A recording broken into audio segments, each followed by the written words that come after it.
त्यांनी केली त्याचा एकही रुपया कमी होणार नाही, सर्व मागणी हा कार्यक्रम इथे व्हावा आणि या तालुक्यामध्ये मुंडे साहेबांवर प्रेम करणारी लोक आहेत आणि काही तुम्हाला बघण्याची उत्सुकता आहे अशा प्रकारचा मला त्यांनी आग्रहाचं निमंत्रण दिलं आणि अत्यंत यशस्वी कार्यक्रम झाला, त्याबद्दल मी अभिमन्यूचे खूप खूप अभिनंदन करते। आज एवढ्या संख्येने इथे माता भगिनी उपस्थित आहेत, टोपीवाले बांधव दिसतात, पेटेवाले थोडे कमी आहेत म्हणजे शेतकरी उपस्थित आहेत, अशा वकिलांसाठी कपडे घातले की मला पैसे शेतकरी उपस्थित आहेत आणि भाषण केलं शेतकऱ्यांच्या विषयावर संवाद करायचा। खरं तर शेतकरी म्हणजे काय हा प्रश्न तुम्हाला कोणी विचारला तर आपल्या आईबापाच्या पेक्षाही जास्त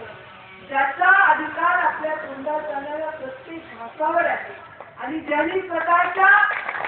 डोक्यावर वाढणारा पाय द्यायची संधी दिली त्या बळीराजाचं प्रतीक आहे हे शेतकरी। म्हणजे जर वेळ आली तर स्वतःचा सुद्धा धरणीमध्ये घालून सुद्धा धरणीतून अमृत पिकवण्याची शक्ती असेल तर तो आहे शेतकरी, तो आहे बळीराजा। आणि मला आठवतं की मी प्राचार्य एका सभेला होते आणि त्या सभेमध्ये मी सांगितलं की बळीचं राज्य येणार आहे आणि गोष्ट मुंडे साहेब म्हणजे तुला हे वाक्य कुठून सुटलं की बळीचं राज्य येणार, कारण बळीची गोष्ट लहानपणापासून मी ऐकली। आता ज्या बळीनी या महाराष्ट्राला या देशाला नाही जगाला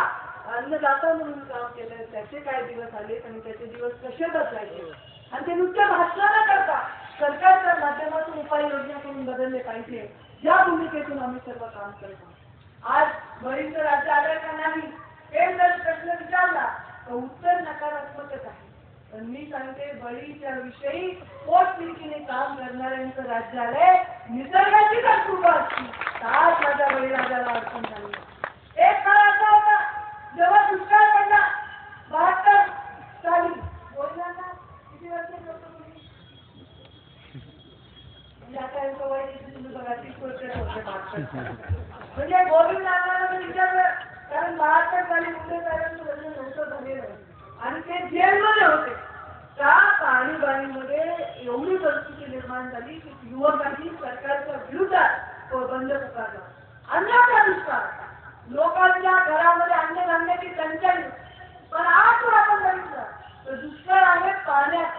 दुष्काळ आहे जमिनीची भूगर्भातील पाण्याचा, दुष्काळ आहे पिकवलेलं एवढं भव्य अन्न त्याच्यावर काय करायचं, एक्सपोर्ट कधी करायचा, इम्पोर्ट कधी करायचा, अन्नधान्याला भाव कसा मिळेल, पिकाला कसा भाव मिळेल या गोष्टीच्या निर्णयाच्या बाबतीमध्ये फार महत्वाचे निर्णय घेण्याची आग्रह आहे। आता जर आपण बघितलं याची उत्पादन वाढतंय, दुष्काळ आहे,